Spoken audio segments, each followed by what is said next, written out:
जय हिंद प्यारे दोस्तों। मैं प्रकाश अवस्थी कानपुर। प्यारे दोस्तों, मैं आपको एएलपी के प्रीवियस ईयर पेपर बिल्कुल निशुल्क प्रॉपर वे में यूट्यूब पे ही प्रोवाइड कर दे रहा हूं सॉल्यूशन सहित। अभी आज 9 अगस्त 2018 का शिफ्ट नंबर 1 एएलपी मैथ्स का पेपर आपको मिलेगा। साथ ही साथ इसकी पीडीएफ हमारे टेलीग्राम ग्रुप में पहले से ही मैंने डाल दी। जब भी वीडियो बताएंगे आएगा आपको उसकी पीडीएफ प्रॉपर वे में हमारे टेलीग्राम ग्रुप, जिसका लिंक डिस्क्रिप्शन में है, वहां मिल जाएगा। आप देख सकते हैं प्यारे दोस्तों, ये बाइलिंगुअल। और साथ ही साथ आपको बता दें, यूथ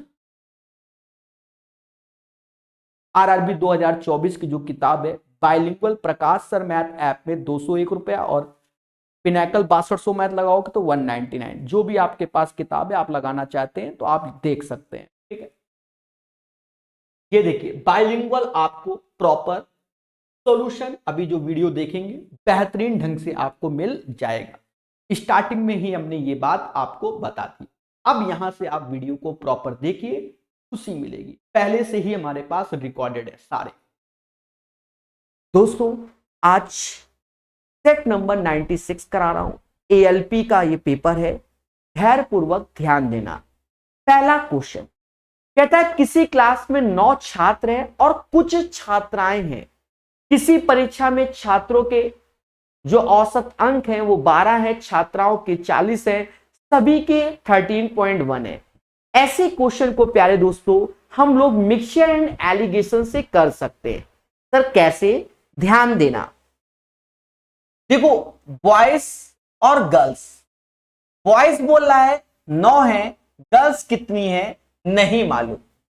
कहता है जो बॉयज का औसत है किसी परीक्षा में, छात्रों का जो औसत है मेरे दोस्त वह 12 है, और जो छात्राओं का औसत है यानी एवरेज वो 14 है। ओवरऑल जो क्लास का एवरेज है वो 13.1 है। मेरे प्यारे दोस्त, यहां पर हम मिक्सचर एंड एलिगेशन का प्रोसेस लगा रहे हैं, ऐसे करके सॉल्व करेंगे। 14 में से दिस वन जाएगा तो 0.9 आएगा, और 13.1 में से 12 जाएगा तो 1.1 आएगा। अगर मैं रेशियो देखूं तो 9:1 11 हो गया। और ये रेशियो होता है क्वांटिटी का, कि कितनी वैल्यू है, कितने छात्र हैं, कितनी छात्राएं हैं, उनका ये रेशियो होता है। बोलो हां। मेरे दोस्त, धैर्य पूर्वक सभी लोग ध्यान देना। ये क्वांटिटी का रेशियो होता है, और यही 9 बराबर किसके? ये 9 के है, तो यही 11 बराबर ये 11 के हो जाएगा। यानी हमसे कहता है क्लास में कुल छात्रों की संख्या क्या थी? 9, 11, 20, यानी टोटल की बात करता है, तो 20 इज द राइट आंसर। तो पहला क्वेश्चन आपको समझ में आया होगा।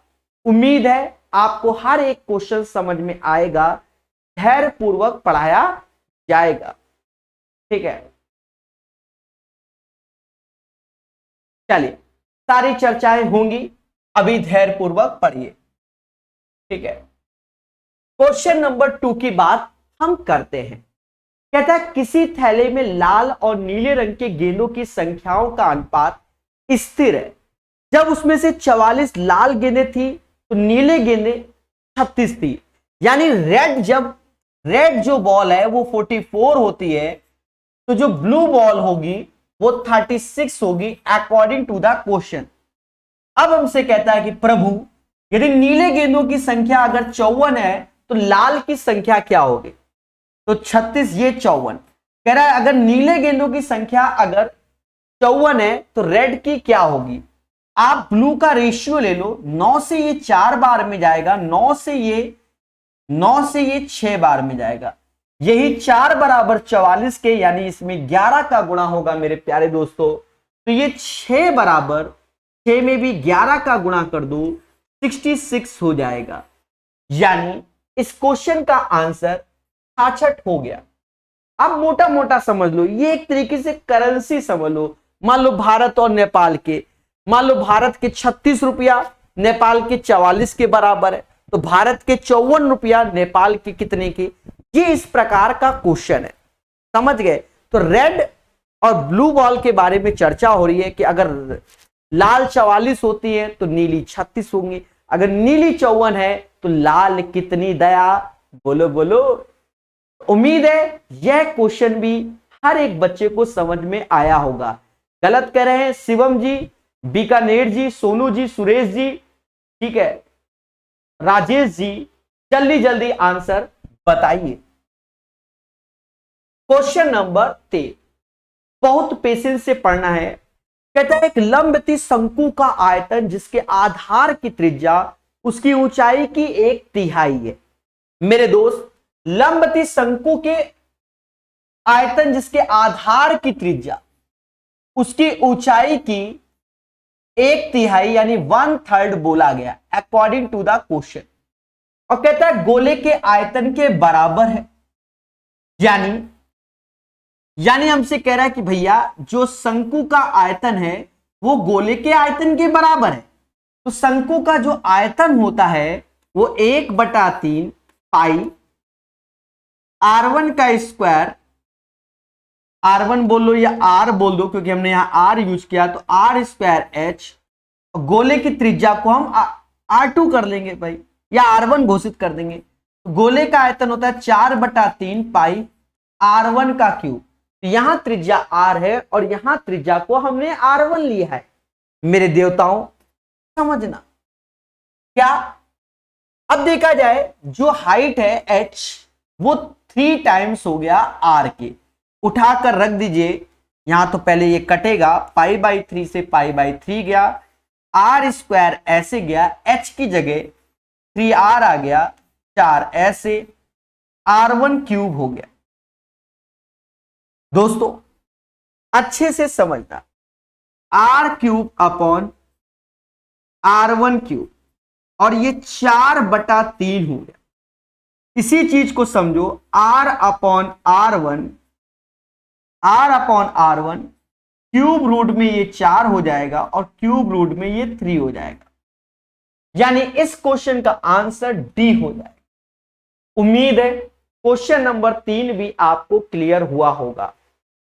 दोस्तों धीरे धीरे पढ़िए, YouTube में ना जाने कितनी रेलवे की किताब का सॉल्यूशन करा रखा है, आपको कहीं नहीं भटकना, आपको सिर्फ सीखना है, ठीक है, और उन चीजों को जानना है। एक बच्चा DI के लिए कह रहा है कि सर DI अपलोड करा दीजिए SSC यूथ का, चलो उसका रिप्लाई दे देते हैं। मेरे दोस्त उस किताब का जो DI है उसकी हम जब फोटो खींचते हैं तो विजुअल नहीं हो पा रहा है, क्लियर नहीं हो पा रहा, उस जगह मैंने पिनाकल की DI कंप्लीट कराई हुई है, ठीक है मेरे भाई, हाँ समझ रहे हो ना। चलिए क्वेश्चन नंबर 3 के बाद क्वेश्चन नंबर 4। ये जो क्वेश्चन है मेरे भाई अभी लेटेस्ट में भी आया हुआ है, ALP का क्वेश्चन है ये, ठीक है, 2018 का सेम पैटर्न के क्वेश्चन 22 में भी आए हुए रेलवे के अलग अलग एग्जाम में। Very very important question. इस क्वेश्चन में आपको फॉर्मूला याद रखना पड़ेगा। क्या प्यारे दोस्तों, जो बहुलक होता है, बहुलक बराबर होता है 3 गुना माध्यिका के, सेम क्वेश्चन लेटेस्ट में पूछा गया है, -2 टाइम्स माध्य के, ये चीज है। बहुलक को इंग्लिश में हम लोग मोड कहते हैं, माध्यिका को मीडियन कहते हैं, माध्य को मीन कहते हैं। बिल्कुल रट के बैठिए, बहुलक बराबर 3 गुना माध्यिका के 2 गुना माध्य के। अब क्वेश्चन के हिसाब से अगर हम सॉल्व करें तो एक माध्यिका इधर ले आओ, तो यहां पर आप नजर आएगा कि बहुलक माइनस माध्यिका मीन मीडियन मोड चैप्टर में आता है। तो अब ये 2 माध्यिका, 2 माध्य, तो 2 कॉमन ले लो, 2 माध्यिका, चलो माध्यिका को अब यहां इंग्लिश में लिख देते हैं मीडियन माइनस मीन। हाँ शब्दों का ज्ञान होना चाहिए। कहते हैं यदि बहुलक और माध्यिका के बीच का अंतर 2 है, बहुलक और माध्यिका का बीच का अंतर 2 है, तो ये 2 घोषित हो गया। तो माध्यिका और माध्य के बीच का अंतर क्या होगा, तो 2। हमका जो चाहिए मेरे दोस्त, हमको जो चाहिए वो इसकी वैल्यू चाहिए, इसको x घोषित कर दो और दया x बराबर 1, x बराबर 1, बोलो हाँ। सभी लोग सेशन को शेयर कर दीजिए ज्यादा से ज्यादा। हर सेट कराया जाएगा। हमारी कोशिश शुरुआत में रहेगी कि बाइलिंगुअल सेट कराए जाए दोनों भाषाओं में, जिससे आपको ज्ञान हो। ठीक है, और उम्मीद यही है कि आप लोग सेशन को शेयर करेंगे, जिससे इस किताब को हम युद्ध स्तर पे खत्म भी करें। क्वेश्चन नंबर 4 के बाद क्वेश्चन नंबर 5, पेशेंस से समझना। कहता है मेरे दोस्त, 9.5% वार्षिक साधारण ब्याज पर कोई राशि 6 वर्ष में 942 हो जाती है। तो कोई राशि अपने आप में जो भी पैसा होगा मेरे दोस्त, वो अपने आप में होता है एज ए 100%। क्या होता है? As a 100%। आप 10 रुपए कमाओ चाहे 10 लाख कमाओ, जो भी होगा उसे एज ए 100% बोला जाता है। अब 9.5% के हिसाब से 6 साल का ब्याज, तो 9.5 में 6 का गुणा कर लो, 9 को 54 और 54 और 3 57, यानी 57% ब्याज होगा। तो 100 में 57 को जोड़ दोगे तो 157% आ गया। और मेरे दोस्त यही वैल्यू 942 के बराबर, इसके बराबर 942 के बराबर हो जाएगा। अरे बोलो हां। अब मेरे प्यारे दोस्तों यहां हमें काटना होगा। देखो यूनिट प्लेस पे 2 है, 7 में किसका गुणा करे कि 2 हो जाए, 6 का करो। 7 छंग 42, 15 छक्का 90, इतना। इसमें भी 6 का गुणा करो, 600 इसका मूलधन आएगा। 600 इज द राइट आंसर। हमारे जितने भी सॉल्यूशन रहेंगे वो बहुत शॉर्टकट वे में रहेंगे। एक बच्चा कह रहा प्लेलिस्ट में पिनैकल की डीआई नहीं, डाउनलोड प्रकाश अवस्थी ऐप। ठीक है, हाँ। निम्नलिखित में से कौन 153/76 का वर्गमूल है? देखो या तो आप ट्रिक पे जाइए, उस पे विचार कीजिए। ठीक है, ट्रिक पे जाइए और विचार कीजिए। देखिए कैसे, इस क्वेश्चन के लिए कैसे। तो यहां पर आप थोड़ा सा ट्रिकी बेसिस पे समझो, आप ट्रिकी बेसिस समझो। अगर किसी भी स्क्वायर की अंतिम 2 डिजिट निकालनी है, find last 2 digit of N E square. किसी भी स्क्वायर की, एनी परफेक्ट स्क्वायर शब्द बोल दें, हाँ परफेक्ट, परफेक्ट स्क्वायर। किसी भी स्क्वायर का अंतिम 2 संख्या अगर आपको निकालनी है, उसका तरीका तो कुछ नहीं करना है। एक 50 का नोट देखा जाता है और मेरे दोस्त एक 100 का नोट देखा जाता है। पहले कॉन्सेप्ट को समझो। ठीक है, इस पैटर्न का जितना क्वेश्चन आएगा धुआं धुआं कर देना।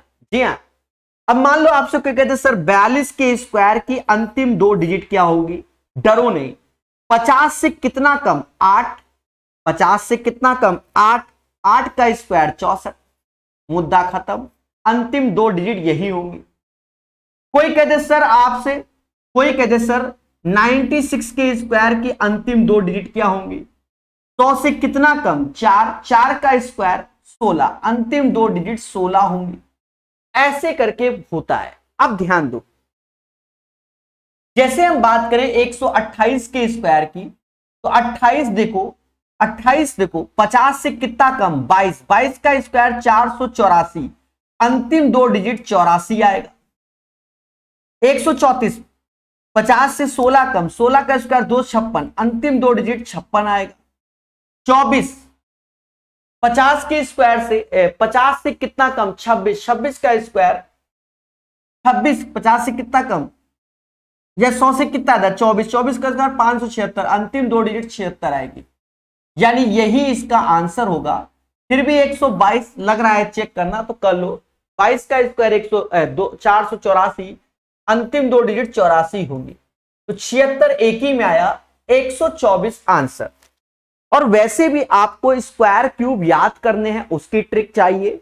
यूट्यूब पे सर्च करना स्क्वायर प्रकाश सर मैथ, स्क्वायर रूट प्रकाश सर मैथ, क्यूब रूट प्रकाश सर मैथ, क्यूब प्रकाश सर मैथ। ऐसे वीडियो मिल जाएंगे कि आपकी आत्मा खुश हो जाएगी, आत्मा खुश हो जाएगी। और वैसे अगर आपको 124 का स्क्वायर चाहिए तो 100 से 24 ज्यादा, 24 जोड़ोगे तो 148, 24 का स्क्वायर 576, उसमें जोड़ोगे तो 153, 76 आएगा। उम्मीद है हमारी बात, हमारे सब आपको समझ में आ रहे होंगे, हर एक व्यक्ति की बात को समझा जा रहा है। ठीक है, चाहे दोस्तों पेशेंस रखना, खुशी मिलेगी। अब जैसे ये क्वेश्चन है, कहता भैया एक स्विमिंग पूल को 3 टैंकों ए बी सी के माध्यम से 10 घंटे में भरा जाता है। यानी 3 टैंक हैं जिसका नाम ए बी सी किसी स्विमिंग पूल को 10 घंटे में भरते हैं according to the question. Tanker C tanker B से 2 गुना तेज है, टैंकर बी टैंकर ए से 2 गुना तेज है। यानी यहां एफिशिएंसी की बात हो गई, कार्य क्षमता की मेरे दोस्त। यहां एबीसी चिपका दीजिए, तो यहां से आप पढ़ सकते हो ये लाइन कि टैंकर बी ए से 2 गुना तेज है। अगर ए 1 लड्डू खाता है तो बी 2 खाएगा, और टैंकर सी बी से 2 गुना तेज है तो ये 2 खाता है तो ये 4 खाएगा। यानी एबीसी की जो क्षमता आ गई, कार्य क्षमता, दक्षता, वो 1, 2, 4 के रेशियो से आ गई। अब हमसे कहता है स्विमिंग पूल को टैंकर ए के द्वारा अकेले भरने में कितना समय लगेगा। मेरे प्यारे देशवासियों, 1, 2, 4 का सम होता है 7, 1, 2, 4 का सम होता है 7।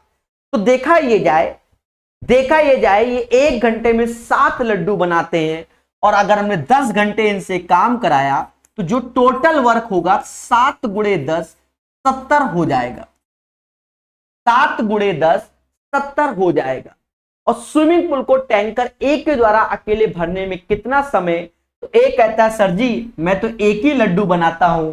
अगर 1 लड्डू बनाने 70 है तो 70/1 यानी 70 घंटा लगेगा ए, क्योंकि ए की क्षमता तो एक ही है। तो right answer of this question 70 आएगा। बोलो बोलो, टेल। चलिए, एक बच्चा कह रहा है एएलपी में आईटीआई अनिवार्य है क्या। अब इस पे आप लोग पूरा चर्चा कर लेना मेरे भाई, ठीक है। बाकी लोग इन लोगों के रिप्लाई भी दिया करो, ठीक है। चले, अब जैसे क्वेश्चन नंबर 8 कहता 13 मीटर लंबी एक सीढ़ी एक खिड़की तक पहुंचती है जो सड़क के किनारे की जमीन से 12 मीटर ऊपर है। यदि इसके पात को उसी बिंदु पर रखते हुए सीढ़ी को सड़क के दूसरी ओर से लगाया जाए तो यह खिड़की 5 मीटर ऊंचाई तक पहुंच जाती है। मेरे प्यारे दोस्तों, समझो 13 मीटर एक लंबी सीढ़ी है।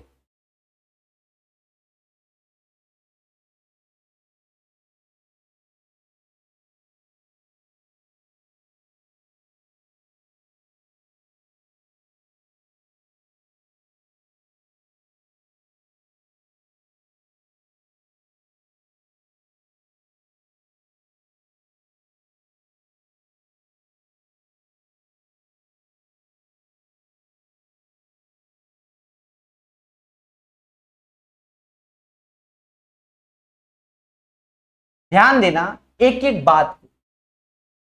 13 मीटर लंबी एक सीढ़ी एक खिड़की तक पहुंचती है जो सड़क के किनारे की जमीन से 12 मीटर ऊपर है। यदि इसके पात को उसी बिंदु पर रखते हुए सीढ़ी को सड़क के दूसरी ओर, तो ऐसे डायग्राम नहीं बनेगा।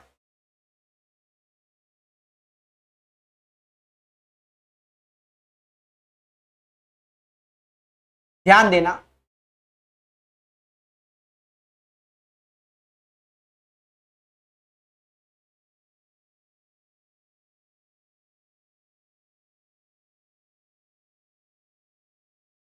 ऐसे बनेगा। अब ध्यान दो,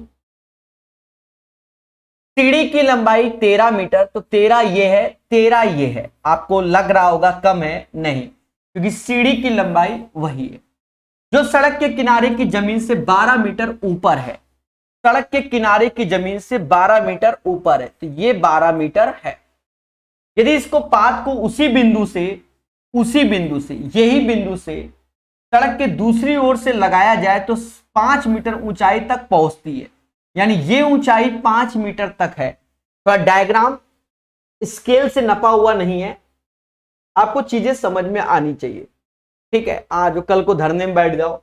कहता है सड़क की चौड़ाई क्या है मेरे दोस्त, यहां पर आप ट्रिपलेट्स लगा लीजिए, आपको ट्रिपलेट्स मालूम होंगे, जैसे 5 12 13 ट्रिपलेट्स होता है, त्रियक हिंदी में बोलते हैं। यहां 12 यहां 13, पाइथागोरस से लगाओगे तो ये 5 आएगा, और ये 13 5 तो ये 12 आएगा, और ये सड़क की चौड़ाई है, 12 5 17 हो जाएगा। यानी क्वेश्चन नंबर 8 का जो आंसर आएगा मेरे दोस्त वह 17 आएगा, यही इसका आंसर होगा, ठीक है। सर जी ये क्लास कहां से लाइव हो है? अभी तो कानपुर से है, कुछ दिन बाद मेरे दोस्त, कुछ दिन बाद बैंगलोर से होगी, ठीक है, बैंगलोर या गुवाहाटी से। हाँ, निम्नलिखित में से कौन सी एक त्रिभुजाकार संख्या नहीं है? निम्नलिखित में से कौन सी एक त्रिभुजाकार संख्या नहीं है? संख्या नहीं है। देखो इसका जो पैटर्न होता है उसको आपको तैयार करना चाहिए, पैटर्न, ठीक है। देखो जैसे कोई 3 डॉट दिए गए तो त्रिभुज बन सकता है 3 डॉट से, ऐसे 3 डॉट से त्रिभुज बन सकता है। 10 डॉट दिए जाए, 10 डॉट दिए जाए, उससे भी त्रिभुज बन सकते हैं, ठीक है।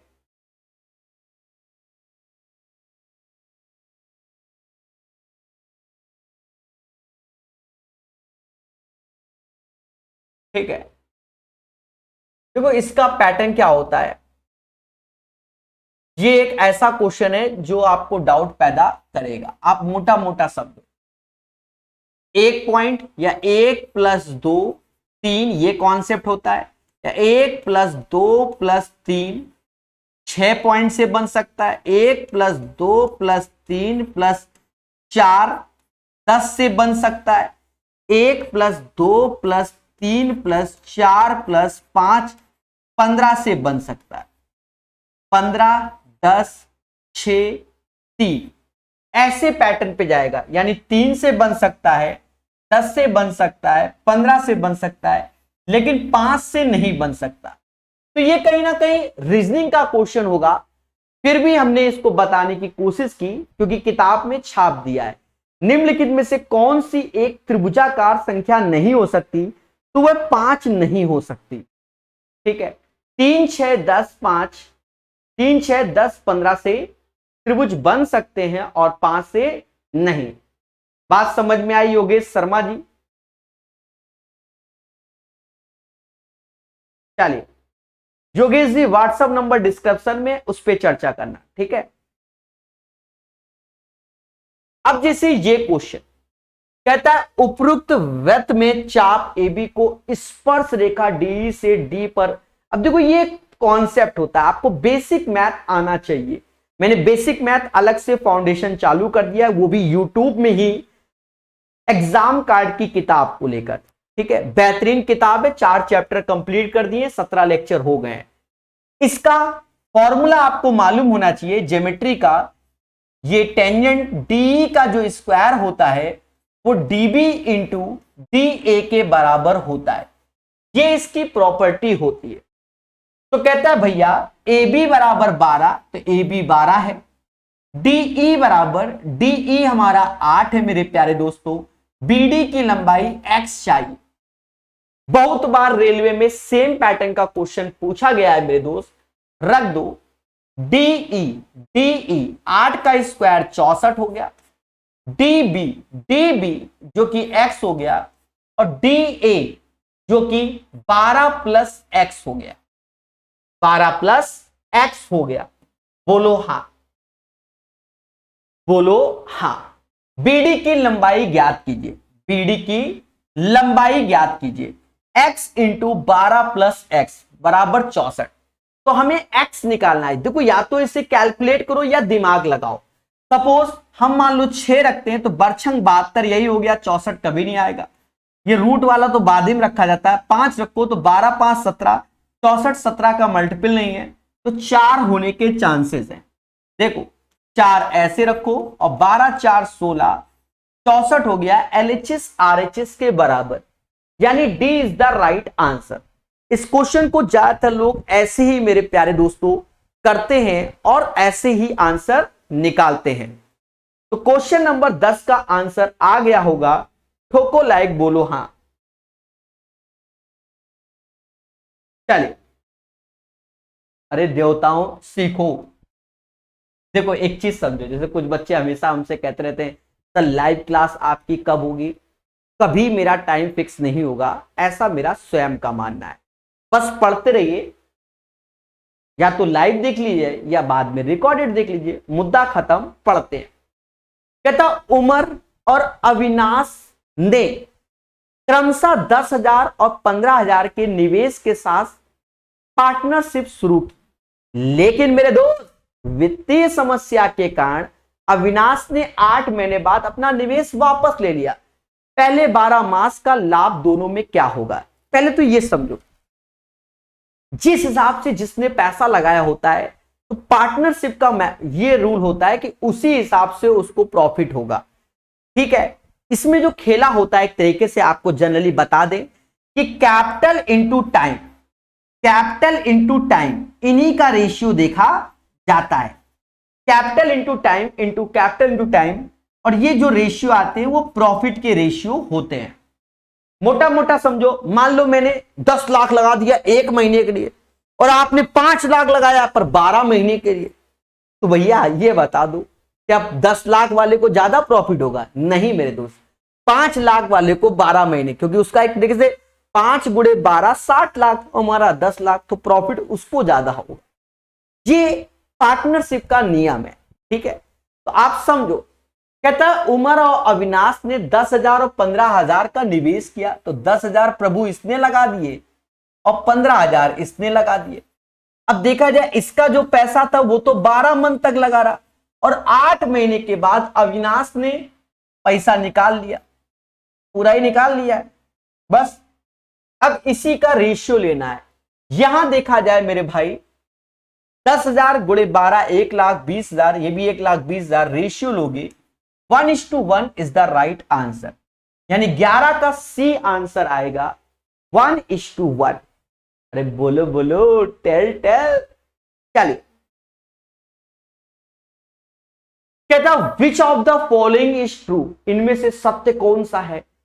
मोटा मोटा आप हिसाब देखो, मैं आपको मोटा मोटा बताऊं, 29/6 ऐसे लिख लो, 53/12 ऐसे लिख लो, और इसको लगा लो रेशियो में। देखो सीखा जाता है।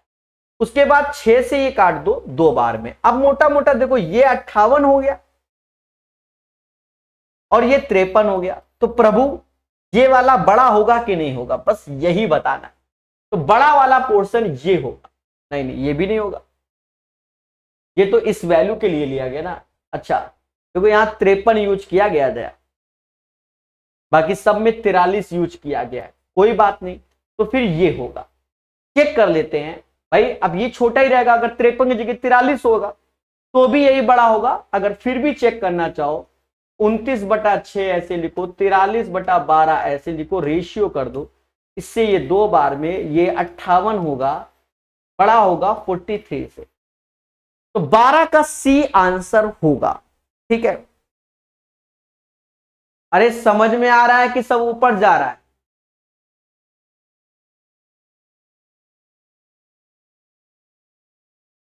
एक बच्चा कह रहा है सर किरण पब्लिकेशन का पेड ही दे दीजिए।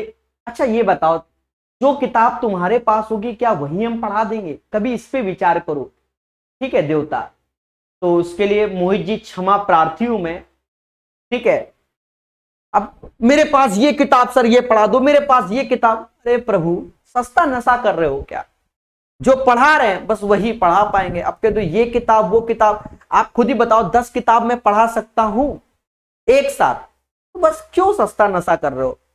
हाँ, एग्जाम कार्ड की एक किताब चालू की, एक पिनाकल की और एक रुकमणी की, बस यही तीनों अभी चलेंगी बस। और वो भी तीनों की तीनों निःशुल्क चलेंगी, निःशुल्क चलेंगी, निःशुल्क चलेंगी। हाँ, निम्नलिखित में से किस संख्या का वर्गमूल एक अपरमेय संख्या है? अपरमेय संख्या है। देखो आपको स्क्वायर रूट निकालना आना चाहिए और कुछ वैल्यू याद होनी चाहिए। जैसे 1024 जो होता है, 1024 जो होता है कहीं ना कहीं 32 का स्क्वायर होता है। 4096 जो होता है कहीं ना कहीं 64 का स्क्वायर होता है। 2401 49 का होता है, ये किसी का स्क्वायर नहीं। वैसे भी आपको मालूम होना चाहिए कि जिनके स्क्वायर की अंतिम डिजिट 2 3 7 8 होती है वो कभी भी परफेक्ट स्क्वायर नहीं होते,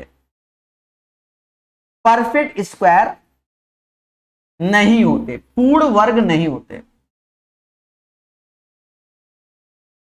किसी भी स्क्वायर की अंतिम संख्या अगर 2 3 7 8 है तो वो कभी भी परफेक्ट स्क्वायर नहीं होते, क्योंकि किसी भी स्क्वायर की अंतिम संख्या 2 3 7 8 नहीं होती देवता। तो देखते ही 2048 इसका आंसर नहीं होगा मेरे दोस्त। इन सब चीजों को हमें जानना है और सीखना है। अब जैसे ये क्वेश्चन है, इसको प्रकाश कला से ही सिखाता हूं मैं, मेरी बात को सुनना। जब कोई ट्रेन किसी मैन पोल फ्लैग ट्री को क्रॉस करती है तो वह अपनी ही लेंथ को क्रॉस करती है, और जब कोई ट्रेन किसी पुल को क्रॉस करती है मेरे दोस्त, अपनी लेंथ के साथ साथ उसकी भी लेंथ को क्रॉस करती है। भाषा को समझना, क्योंकि कई किताबों में पढ़ाया भी है। एक रेलगाड़ी 90 किलोमीटर प्रति घंटे की चाल से एक 100 मीटर लंबे पुल को क्रॉस करती है। तो रेलगाड़ी की स्पीड क्या है? 90 किलोमीटर प्रति घंटा।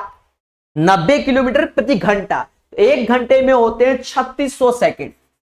तो 3600 सेकंड में जो ट्रेन होती है वो 90,000 मीटर चलती है। भाई 90 किलोमीटर प्रति घंटा का अर्थ मेरे देवता यही होता है, 90,000 मीटर एक घंटे में 3600 सेकंड होती है ये चीज।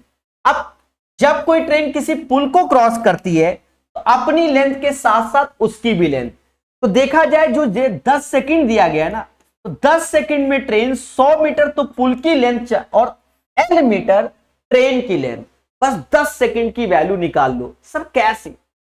2 जीरो से 2 जीरो काटो, 9 से ये 4 बार में गया, 9 से ये जाएगा 50 बार, 2 से अभी चाहो तो 2 बार में, 2 से ये 25 बार में, 2 में किसका गुणा करें 10 तो 5 का, तो 25 में भी 5 का गुणा कर। एक मिनट, दया दया दया, कुछ तो गड़बड़ है दया, कुछ तो गड़बड़ है, कुछ तो गड़बड़ है, ध्यान देना। गलत कुछ नहीं होगा, चिंता मत कीजिए। कट्टा पिट्टी में गलतियां हो जाती है कभी कभी, उसी वक्त हमें पेशेंस रखना पड़ता है। रीजन क्या है मेरे दोस्त? 18 के टेबल से ये 2 बार में जाता है और 18 से ये 50 बार में जाएगा। 2 में किसका गुणा करे 10 हो जाए तो 5 का गुणा करोगे, 50 में भी 5 का गुणा करोगे, कहीं ना कहीं 250 आ गया, 250 आ गया। ट्रेन की लेंथ के साथ साथ पुल की लेंथ, तो L बराबर 150 आएगा। This is the right answer of this one. यानी क्वेश्चन नंबर 14 का जो आंसर आएगा मेरे दोस्त, क्या आएगा? 150 आएगा, 150 आएगा।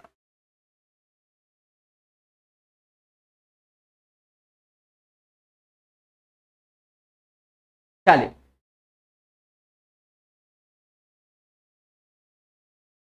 मजदूरों के 2 प्रकार है। अब देखो, अब मजदूरों के प्रकार होते हैं, एक कुछ मजदूर होते हैं बिल्कुल लेजी टाइप के, कुछ बिल्कुल एक्टिव होते हैं। ठीक है, समझ गए? तो मजदूरों के 2 प्रकार है। पहले प्रकार के मजदूर दूसरे प्रकार के मजदूर से 3 गुना ज्यादा कार्य करते हैं। अब देखो मजदूर के 2 टाइप हैं, मान लो A टाइप है और B टाइप। जो A टाइप वाले हैं वो 3 लड्डू खाते हैं या बनाते हैं, और B टाइप वाले 1 लड्डू बनाते हैं। ये इनकी कार्य क्षमता होगी। अरे बात समझ रहे हो ना? मजदूरों के 2 प्रकार है। पहले प्रकार के मजदूर दूसरे प्रकार के मजदूर से 3 गुना ज्यादा कार्य करते हैं। पहले प्रकार के 12 मजदूर किसी कार्य को 10 दिन में, तो 12 मजदूर 10 दिन में, तो 12 गुणे 10 होता है। अगर हमें टोटल वर्क चाहिए, क्या चाहिए? टोटल वर्क, तो इन दोनों का गुणा कर दो। अब 12 मजदूर किसी कार्य को 10 दिन में, तो एक मजदूर 12 गुणे 10 दिन होता है। तो एक जो A मजदूर है वो 12 गुणे 10, तो टोटल अगर हमें चाहिए तो टोटल वर्क चाहिए 3 गुणे 12 गुणे 10। अब हमसे कहता है इसी कार्य को पूरा करने के लिए 4 पहले वाले मजदूर और 8 दूसरे वाले, 4 पहले वाले और 8 दूसरे वाले। तो मेरे दोस्त ए वाले की क्षमता 3 लड्डू बनाने की और बी वाले की क्षमता 1, तो 4 त्यां 12 और 8 एकम 8। तो देखा जाए 3 गुणे 12 गुणे 10, 12 और 8 20 हो गया, 12 8 20 हो गया। 0 से 0 काटोगे, 2 से ये 6 बार में 6 18 आएगा। 18 इज द राइट आंसर। एक बार मैं फिर से समझाऊंगा जिससे आप ये सब चीजों को समझे, बेहतर समझे। कहता है हमसे, क्या कहता है? कहता है इसी कार्य को पूरा करने के लिए 4 पहले प्रकार के मजदूर और 8 दूसरे प्रकार के। तो 4 पहले वाले 8 दूसरे वाले, तो 4 पहले तो 4 त्यां 12, 8 दूसरे तो 8 एकम 8, 12 8 20। तो 3 गुणे 12 गुणे 10 upon 20, 18 is the right answer. सभी लोग बोलो इसका आंसर समझ में आया कि नहीं आया? चलिए 15 के बाद मेरे दोस्त 16 नंबर क्वेश्चन। अब 16 नंबर क्वेश्चन एजेस का क्वेश्चन है। कहीं ना कहीं हमने यूथ की किताब पढ़ाई, शायद 300-400 क्वेश्चन एजेस के कराए थे, 300-400, समझ गए? रेलवे किताब पढ़ाई थी 13,000 कुछ वाली। अब से 7 साल बाद विराट मोहिंदर से 2 गुना बड़ा होगा। तो हमने बताया कि ये प्रेजेंट लाइन, और 7 साल बाद विराट मोहिंदर से 2 गुना बड़ा होगा, यानी 2:1 होगा, 2:1।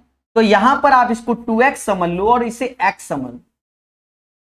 फिर कहता है 5 साल पहले मोहिंदर की आयु विराट की आयु का इतना कम थी।